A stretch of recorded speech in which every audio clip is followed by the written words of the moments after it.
When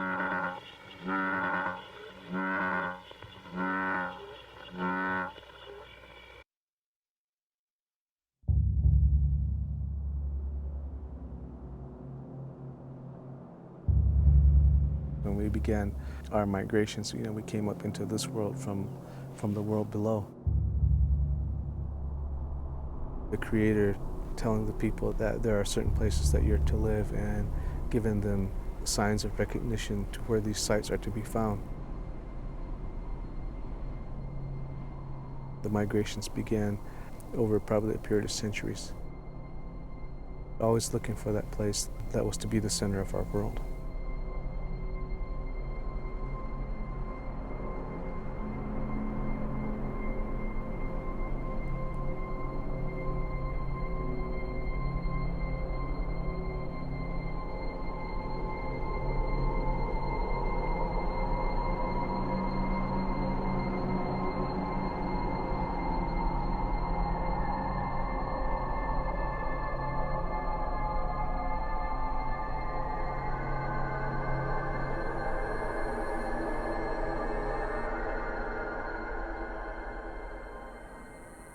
In this land of extremes, the relentless sun soars temperatures to 110 degrees, parching the earth and quieting all life. 6 months later, frigid winds drop temperatures well below zero in a canyon offering little shelter. And yet here, ancient people chose to construct the center of their world. Buildings of over 700 rooms, originally reaching 4 stories high.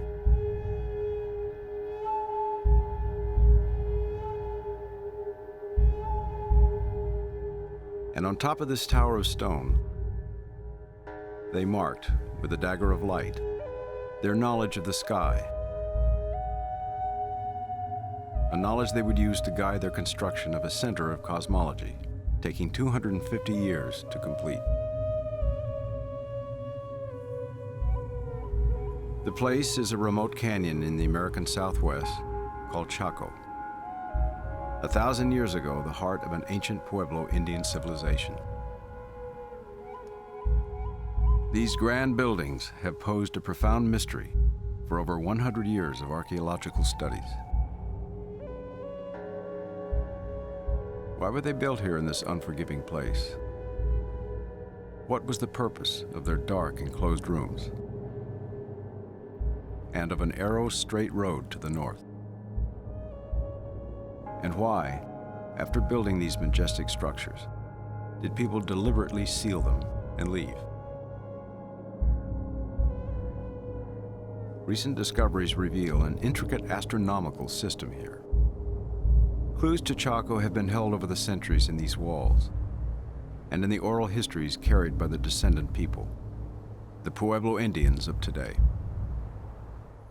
In our history, they talk of things that occurred a long time ago, of people who had enormous amount of power, spiritual power and power over people. I think those types of people lived here in Chaco.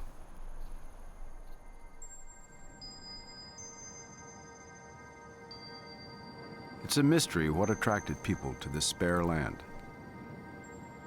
In 850 AD, the arid soil in Chaco Canyon supported only small clusters of subsistence farmers. Traces of their modest earth-sheltered dwellings have all but disappeared, leaving no hint of what was to come. Over the next 2.5 centuries, 10 massive buildings were constructed here, built 4 to 5 stories high and containing 3,000 rooms. At the center, the structure known as Pueblo Bonito grew to cover 3 acres, a space that suggests the grandeur of one of the great public buildings of the world. At its completion, Pueblo Bonito was the size of the Roman Colosseum. 12 generations of people devoted themselves to building these elaborate structures, under nearly impossible conditions. Food would not grow easily in the canyon, and water was scarce. Building materials had to be transported from distant sites. To craft their exquisite walls, the Chacoan masons cut and hauled thousands of tons of sandstone from the mesa tops above. To raise their buildings to 4 stories, they obtained massive timbers from distant mountains. They transported 220,000 timbers by foot across 50 to 70 miles into the canyon. And all this in a place so barren, it's thought that much of the food to support the thousands of builders had to be imported. The Chacoans crafted elegant pottery and ceremonial objects of inlaid turquoise. The raw materials for these efforts were also brought from distant sites.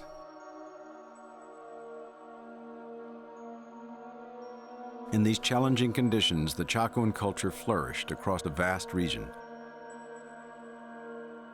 They built communities and roads throughout 95,000 square miles of the American Southwest. They traded with cultures 2,000 to 3,000 miles to the south.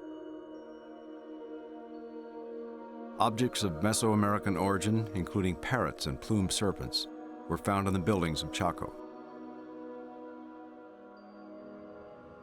To most archaeologists, the impractical choice of building here has been explained by the theory that it was a trade center, collecting and redistributing goods from a 35,000 square mile area. Over 200 miles of ancient, well-engineered roads connected with the Chaco buildings. A theoretical picture was drawn of Chaco, of roads busy with traders and a thriving populace of workers and families, filling the 3,000 rooms of the large buildings with as many as 10,000 people. But recently, doubts have been cast on this view of Chaco. Archaeologist John Stein. I had grown up in a traditional archaeological situation. We were told that these were the homes of ancestral Pueblo people. Even at that time, there was a hint that something was amiss in terms of what we thought was going on here. There was a foreboding character about it. So it's built at a bigger than human scale. It's designed to overwhelm you. And I think, even as ruins, I think they do that. My opinion is that what it really is a theatrical exercise. The visual impact of the original buildings has also intrigued archaeologist Mike Marshall. Buildings were often placed in positions to magnify them. They would be put up on the side of a hill, and they would overlook an area. They often even incorporated false front architecture. A cliff would come along, and instead of having space in back of it, they put a wall in front of the cliff, and it was a fake wall. It was just a cliff. And they'd use this thing to magnify the building. Rigid formality is also one of the principal characteristics of Chacoan buildings. This replication over and over again of these similar patterns. The whole complex gave this massive terraced appearance that really was built more to present an exterior form and dominance than it was to enclose. And this reminds us a good deal of, say, pyramids in Mexico. Many researchers have wondered if the astounding development of Chaco was triggered by the influence of Mesoamerican culture. Perhaps in stories brought by traders or directly through the influx of powerful people from the south. But the evidence is inconclusive. Nothing quite like Chaco existed before or since. A computer model of the building called Chetroketl shows the vast interior space that was sectioned into over 600 rooms. Rooms that were for the most part closed off from the plaza and from the outside and each other. What we see as rooms in Chaco buildings may be in fact just blocks of enclosed space, building blocks designed to support monumental exteriors.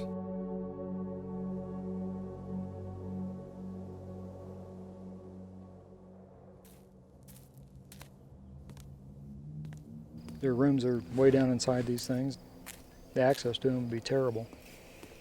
There's no ventilation to speak of. I mean, you build a fire in there, it'd kill you. In fact, people have tried it. It doesn't work. Deep insulated space, dark, dark interiors, with little evidence of human occupation.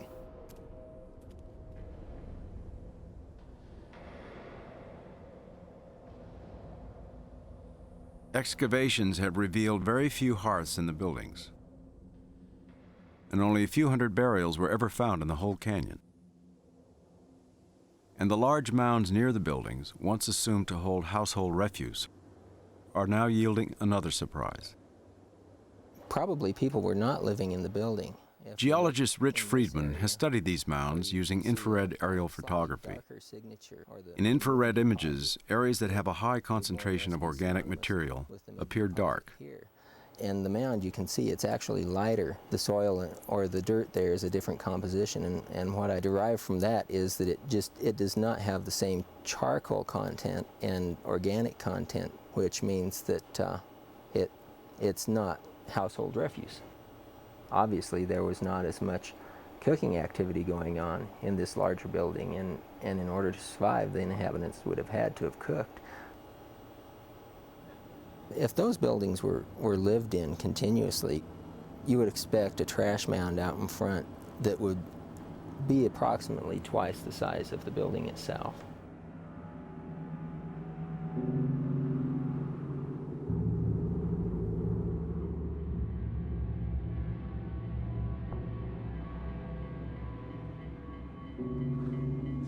Immense buildings not intended for residential use.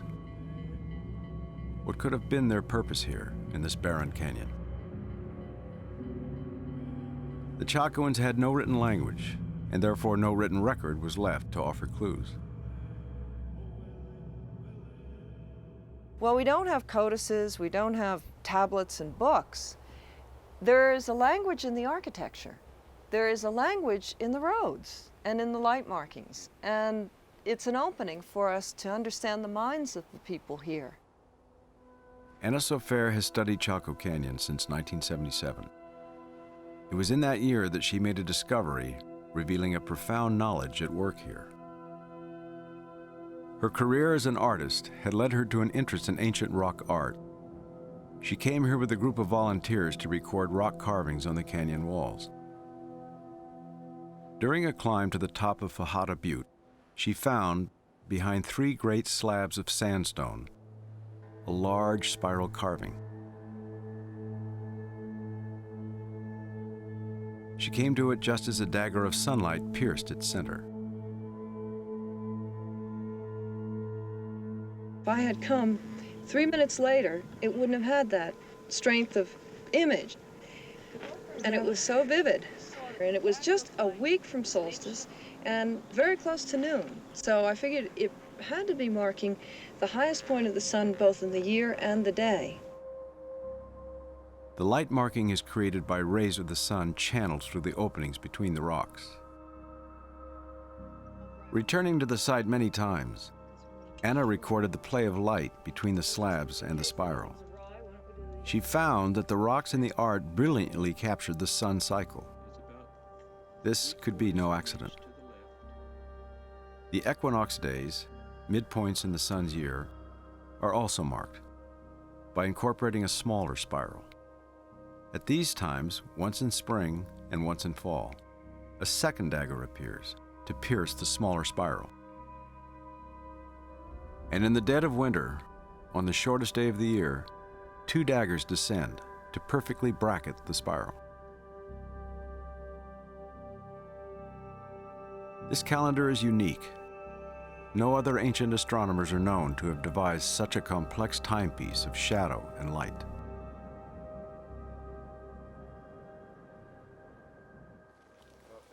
After her discovery, Anna would be drawn over the next 20 years into a study of Chaco sites. She formed an interdisciplinary group called the Solstice Project to do this work.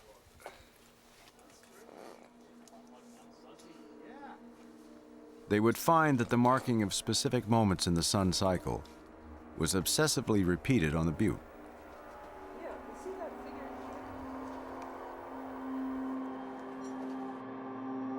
Equinox at noon is like fireworks on Fajada Butte. High up on the east side, a snake has a shadow along the body. And on the west side is a beautiful double spiral, and a spear of light bisects the right lobe of the double spiral. So the moment of noon equinox is multiply marked. So we kind of have to ask, what is this time? Well, it's the middle of the sun's passage through the year, because noon, of course, is the middle of the day, and equinox is the middle of the year between the solstices. So it's the middle of time. And then you have to ask, well, is that also expressed in Chaco in other ways?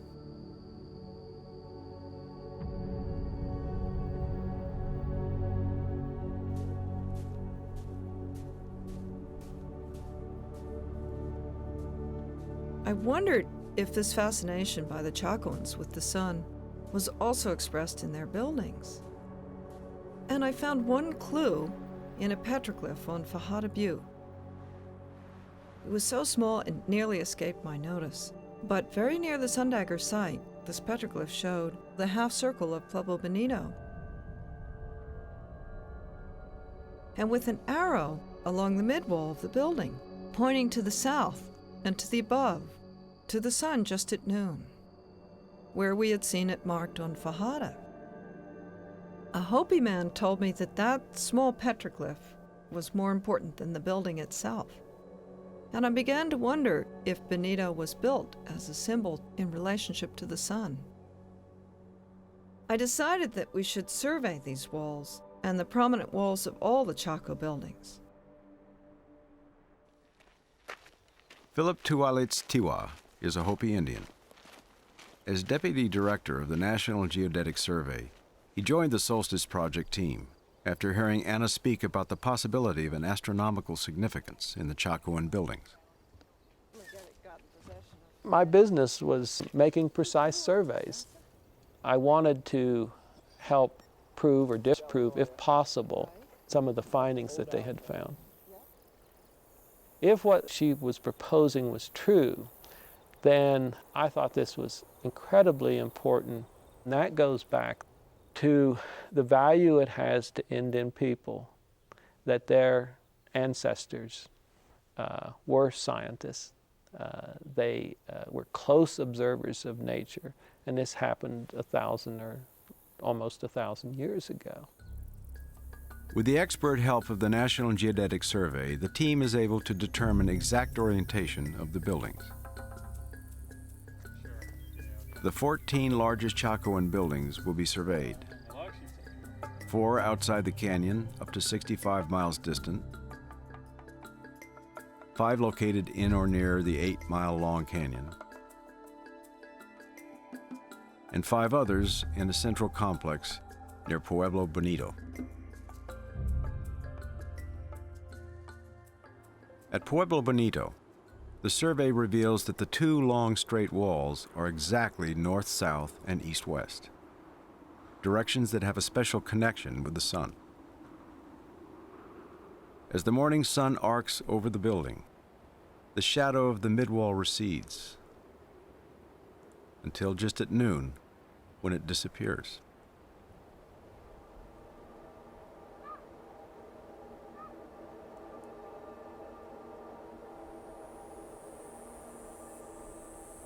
It's no accident that the shadow disappears into the wall just at noon, because this wall is exactly north-south, dividing Pueblo Bonito.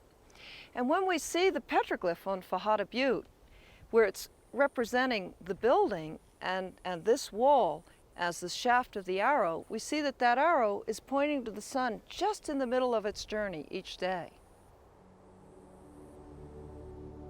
The long east-west wall of Bonito also has a relationship to the sun, to its journey through the seasons. The rising sun position shifts constantly through the year, but the sun rises exactly in line with this wall only on the 2 equinox days, midpoints between the extreme summer and winter at Chaco.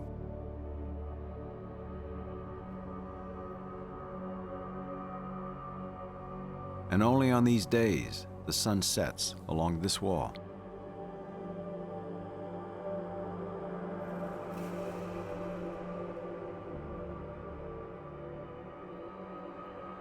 The wall also exactly divides the nighttime from the daytime, because at equinox the sun disappears through the night for exactly the same length of time that it shines through the day. Day and night are equal only at these times of the year, when Pueblo Bonito is aligned to the sun's rise and set.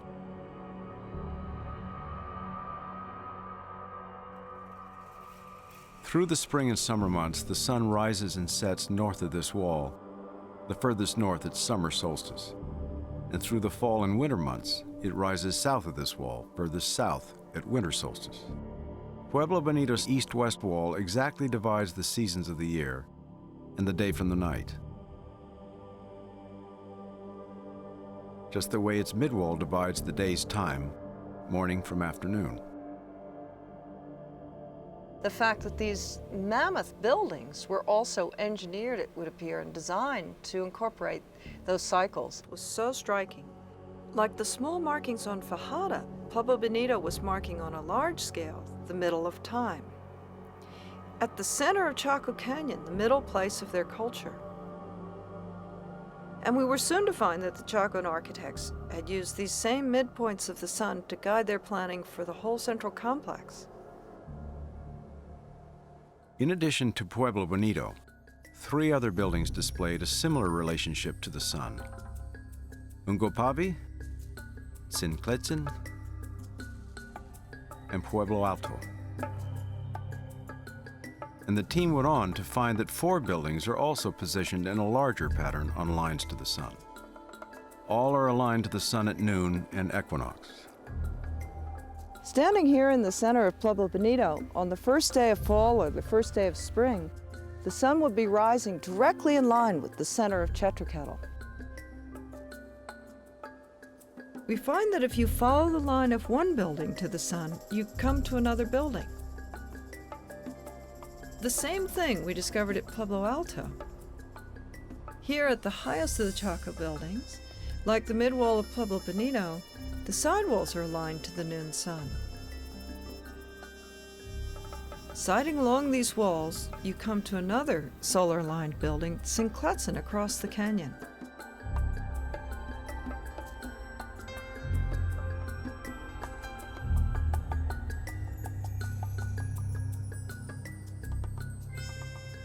And when we look back from Cincletzin, directly north along its perpendicular, we see Pueblo Alto.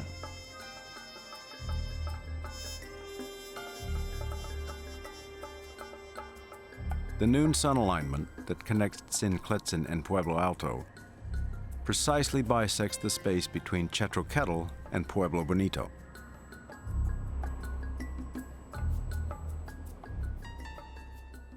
Why did the Chacoans go to such lengths to mirror the sun in perfect symmetric patterning of their central complex?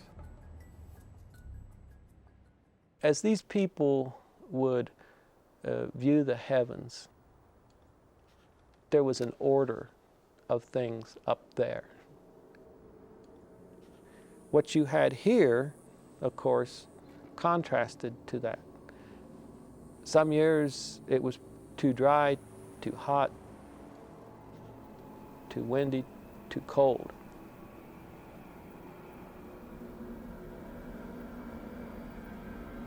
If there was a way to transfer the orderly nature of the cosmos down onto what seems to be chaos that exists here, and then you begin to then integrate at this place both heaven and earth. And this would be, of course, viewed, at least typically in Pueblo culture, as a center place. We look upon Chaco Canyon, especially Pueblo Bonito, as a place where people of great power lived at one time. like Aquapitzuliagwe, meaning the people who live in a circular house were people that had magical powers, power over animals and birds and so forth.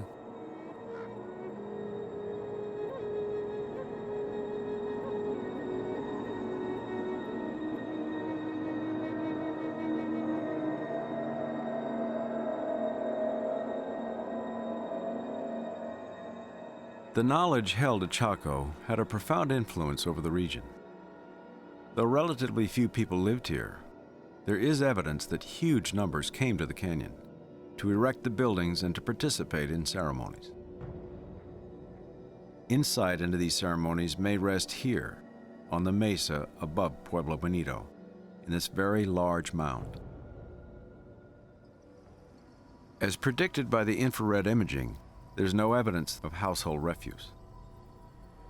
Instead, excavations show that thousands of pots were intentionally shattered here over half a century until the mound reached the height of a small Chaco building.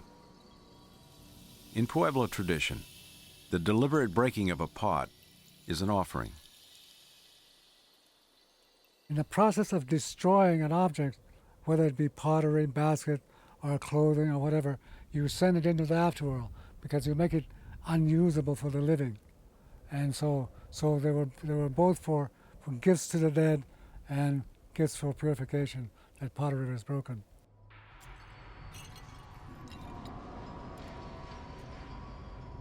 Archaeologists have determined that this large-scale ceremonial breakage of pots occurred only at certain times of the year. It is thought now that people came to the canyon periodically, possibly timed to celestial cycles.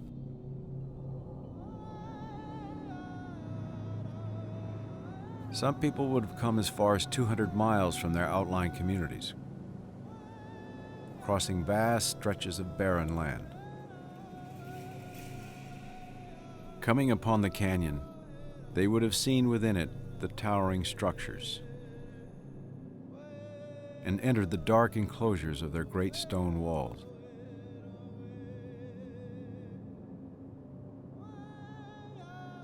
Possibly stepping down into one of the covered chambers embedded in the buildings, circular structures called kivas.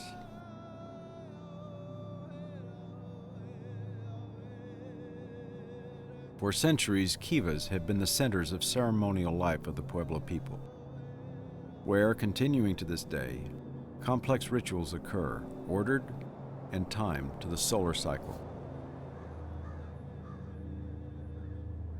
We do not know the nature of the ceremonies here, but the great number and size of the kivas suggest that the scale was immense.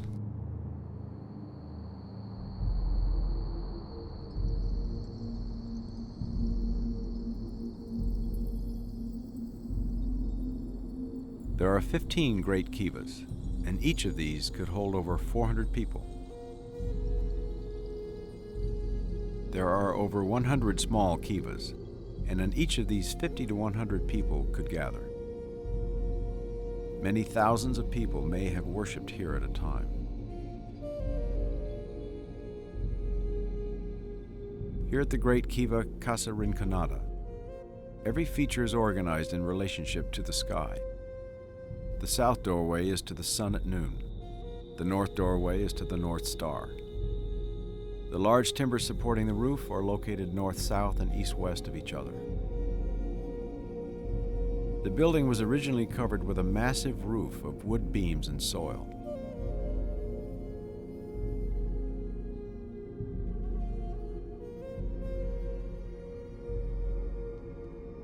In the dark interior of the kiva, the movement of the sun would not be directly seen. And yet the kiva's symmetric design of the sun and the stars must have been known to the people participating here in ceremony.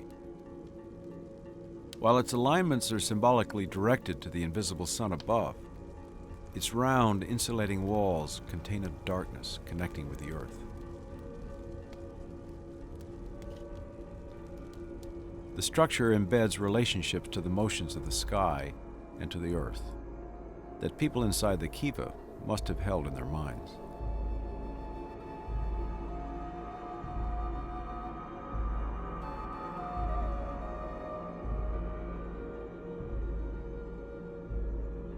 placement of the doorways in most of the Chaco kivas is to the north, to the night sky. North is where the sun is absent, where the shadows fall, where the stars circle the pole star.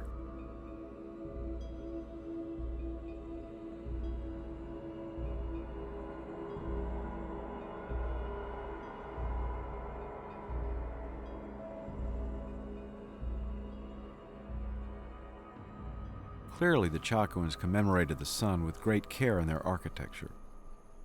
But solar alignments were found by the Solstice Project in only 4 of the large buildings. Anna and Phil faced a puzzle. With such meticulous planning and evidence, it seemed unlikely that the other buildings had no place in the scheme.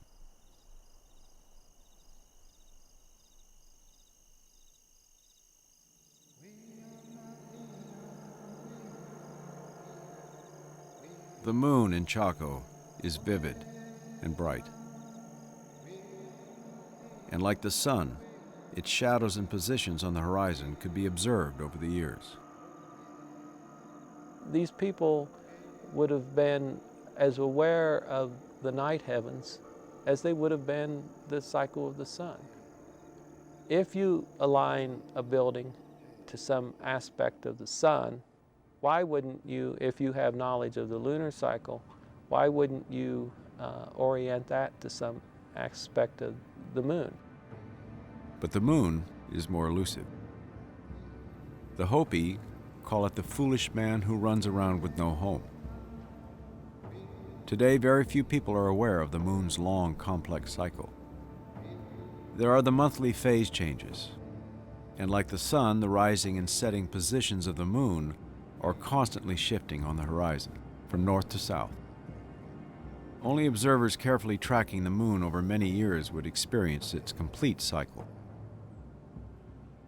The full moon occurring at midwinter rises and sets farthest north in the year. But if you track the same midwinter full moon over 9 1/4 years, it would rise and set farther and farther north. And then it would travel south over 9 1/4 years to complete an 18.5-year cycle. The far points in this cycle are called the minimum and maximum extremes. It would take generations of people to track and mark this long cycle, and this information would have little practical value to the Chacoans. I thought it would be highly unlikely that we would find that the Chacoans aligned their buildings to this long cycle of the moon. And if we found that, it would be the only culture known in the world to align their buildings to the moon's cycle. But we did find evidence that they had that knowledge on Fajada Butte. Here, by tracking the moon's shadow on the spiral just where the sun was marked, they could observe its long cycle. When the moon reaches its minimum extreme, once in 18.5 years, its shadow falls in the center of the spiral, just where the sun's light dagger pierces the spiral at summer solstice. And 9 1/4 years later, when the moon reaches its maximum extreme, its shadow falls in the outer edge of the spiral, just where one of the sun's daggers falls at winter solstice. Year by year, the shadow cast on the spiral by the winter full moon crosses the 9.5 turns of the spiral, as the moon travels from minimum to maximum extremes over 9 1/4 years. The correspondence of the number of spiral turns and the years in the cycle is intriguing. The maximum extreme moon casts a shadow on the outer edge, and the minimum moon casts its shadow along the center of the spiral. The project discovered that 7 buildings are aligned to the rising and setting positions of the maximum and minimum extreme moons, the same moons that are marked on the spiral. Alignment schemes vary among the buildings. Each building provides a distinct stage for viewing the moon's drama. The Chacoans would see the extreme moons rise or set in line with a perpendicular across the building's plaza. Or they would see the moon rise and set along a building's long back wall.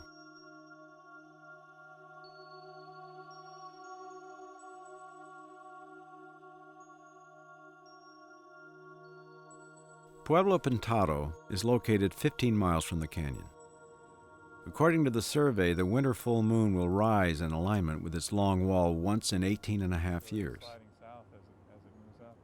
Tonight, Anna and Bill Stone of the National Geodetic Survey will see if their findings are confirmed. And there it comes. I can Oh, see you do it see now. it? It is oh quite my God, pale. it's rather large. It's very large on the horizon. Wow. Yeah. It is December 1997, the night preceding the full moon that occurs closest to winter solstice. And it is the year when the full moon is at its minimum extreme. The measurements here with the compass do agree to within a fraction of a degree from the survey that was done on the alignment of this wall. But you know, tomorrow night we'll really have a chance to test our data when we're in the canyon, and we'll see the full moon rise from the large buildings.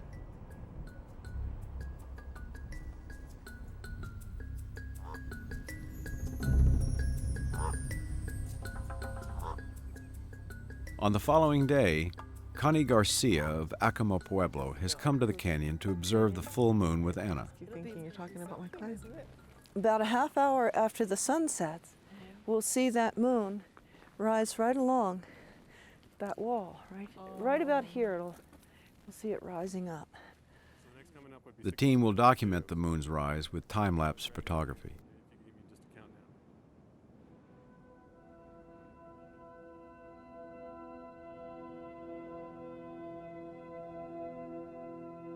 What we're seeing now is something that was seen centuries ago by people who, you know, my people came from, are descended from. And it's just, I feel like I'm connected to a more primal time. It's hard to believe that people who didn't have sophisticated equipment like we do these days could actually plot something like that.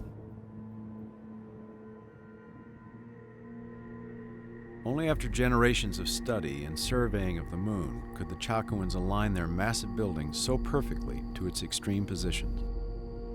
And what is even more amazing, and typical of the Chacoans, is that there is a symmetry to it. This moon not only rises in alignment, but it also sets in alignment with the walls of a building across the canyon, Pueblo del Arroyo.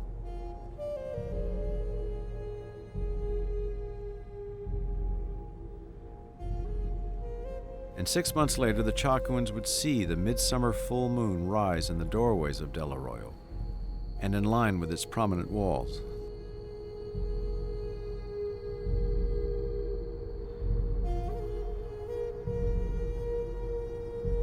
This moon then traverses the canyon floor, now burnished by the summer sun.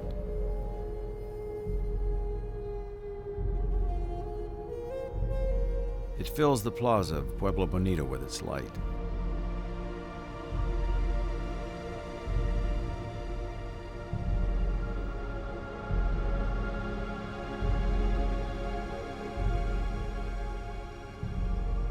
And then, as though completing its cycle, it sets in line with Chetroketal.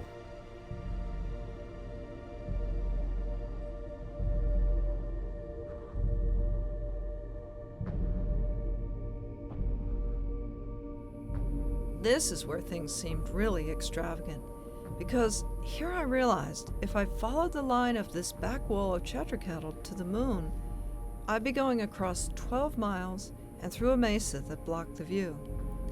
But I would come to another building, Quinbaniola, right on that line to the moon. I wondered if this was a coincidence, or had the Chacoans aligned their lunar buildings to each other the way they had their solar buildings. Then we found more evidence. Here at Quincletso, in the Central Canyon, there's a relationship to a building 15 miles away. The walls of Quincletso are aligned to the rising of this same minimum moon, and here too the view is blocked by a mesa. Following a line from this building and from Del Arroyo towards that rising moon, traveling a distance of 15 miles over a desolate area with no other buildings. We leave the central canyon, pass through mesa walls, and eventually the alignment to this moon passes directly through another building, Pueblo Pintado. Pueblo Pintado and Quinbeniola are related on these lunar lines to the central complex, even though they're located far from the canyon. A line to the maximum moonrise connects two other buildings in a similar way, located out of sight of each other, but perfectly aligned. This line is exactly bisected by the solar axis of the central complex.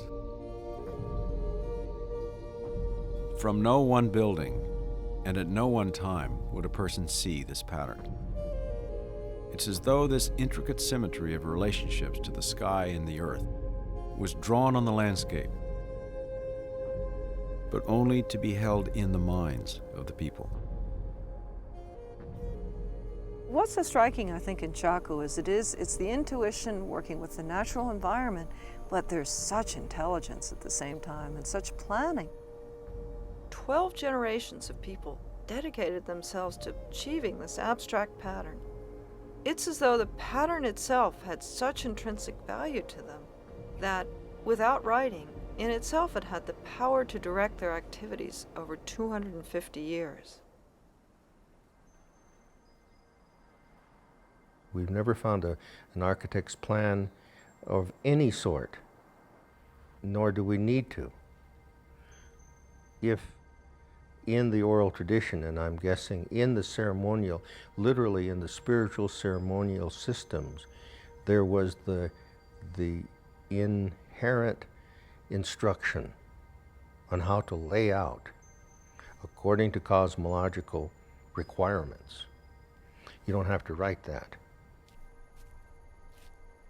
As you walk through any of these sites, you're in the midst of a thought process that worked simultaneously with the aesthetic, the pragmatic, the scientific, the mystical, in planning the use of space. You almost had a communal spirit, a communal intelligence. People so organized that you were all working together, and you were all believing in the same things, and you all worked artistry, to build around you, and the prayers that you said, were all one and the same. I think a lot of Chacoan ceremonial architecture was built to be used to reactualize mythic events. Pilgrims all over the world, that's why they go to these sacred spots. They go there to get in contact with the power of the ancient power of the events and the miraculous associations of those places.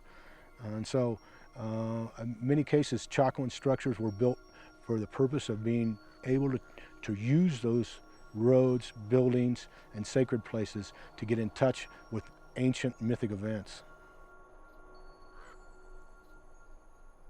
We stand here right at the foot of one of those roads, the incredible roads that go north, and north in our belief too is just the way it leads back to where we came from. We speak of coming from the north and emerging from that place too. On the steep cliffs behind Pueblo Bonito and Chetroquetl, stairways and rampways climb the mesa and connect with roads. At Pueblo Alto, these roads converge in the Great North Road.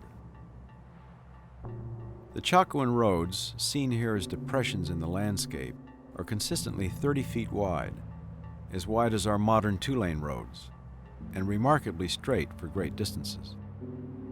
Their elaborate construction suggested a practical function.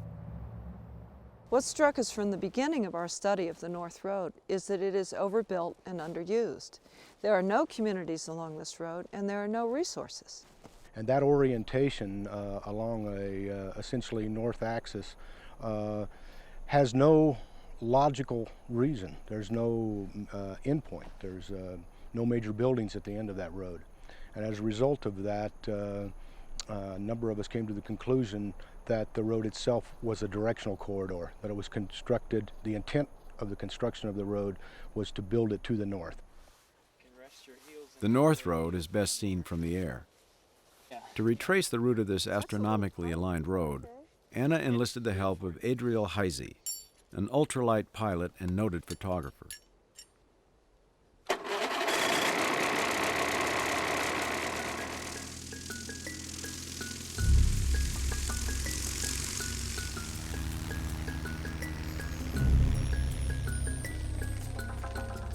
The road goes up the cliffs, out of the central buildings. Then just north of Pueblo Alto, it heads across empty desert country with no buildings. And yet it's so elaborate. In sections, we documented double routes over 15 miles, each 30 feet wide. This corridor heads north for 35 miles across monotonous, empty terrain. And then suddenly drops down the steepest edge of a Badlands canyon.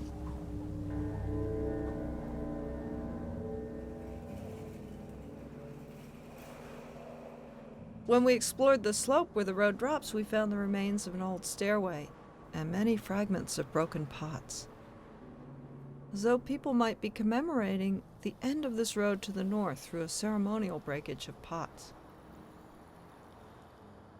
To the north is where our point of origin begins, the point where we came into this world. In essence, that north line, that north road connects us back to the Creator. Trails and roads are an important concept that are used even today with our afterworld and our present world as being tied together by the barefoot trail, the barefoot road. The Badlands going to the north may have been an area where the spirit went when the Chaco Canyon person died. There's a concept that the afterworld is a perfect reflection of the present world.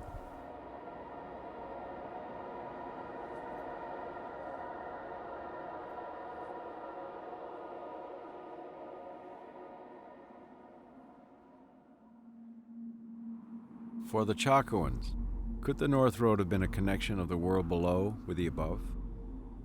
Or the north with the south? Of the dark with the light? Reversing direction on the road and following it to the south, it climbs to the rim of the Badlands Canyon, to the light, and runs across the desert to the south, to the sun. It joins the solar axis of the central complex around which the sun and the moon revolve. And it joins there the mid-wall of Pueblo Bonito, which is directed by the arrow to the above, to the noon sun. Here in Chaco, it's as though the north and the south, the worlds of the below and the above, are joined with the cycles of the sun and the moon in this sacred center.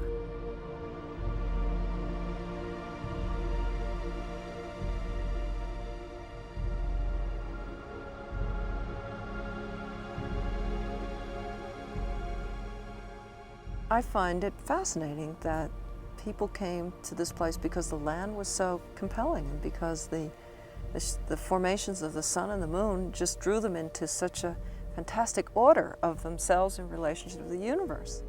And what could be more beautiful? The whole land here was used. And any construction by these ancient people was related to the earth and the sky. And it's very exciting, it's very compelling to be in the middle of a situation where it's as though everything is playing itself out to you in a program, in a pattern.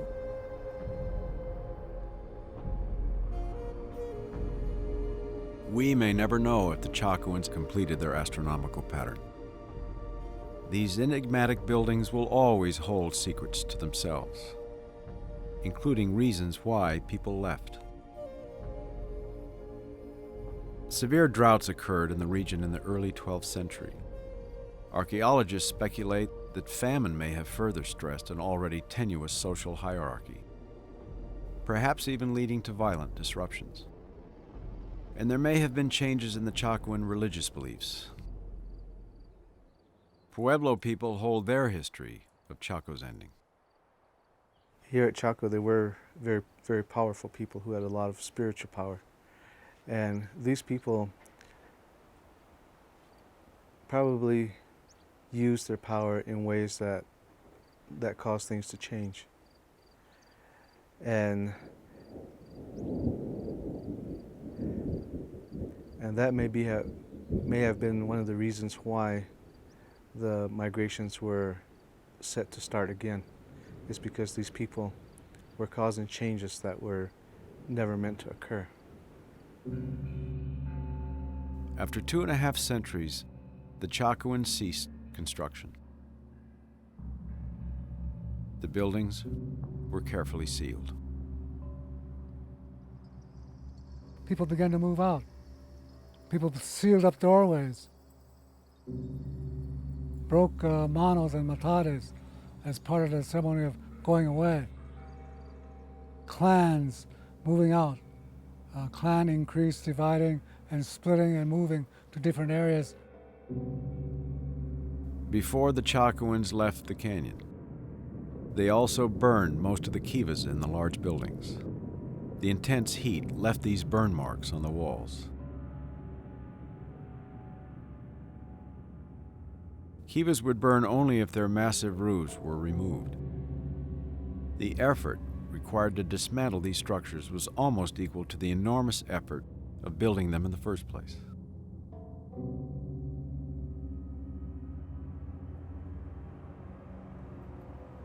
Certainly their leaving was not very abrupt. You know, they weren't here yesterday and all of a sudden tonight decided to leave tomorrow morning. The migrations were very slow, very calculated. Perhaps over time, the original premises on which they began to develop these places could have been corrupted. And some people who come here feel that there was an aspect to this place that was perhaps darker. I think that they were so in tune with the natural forces that they were able to control these forces. And sometimes it's been said that this could be abused by people, and that perhaps that there was decisions made in the past not to continue this accumulation of knowledge, of control of the natural forces.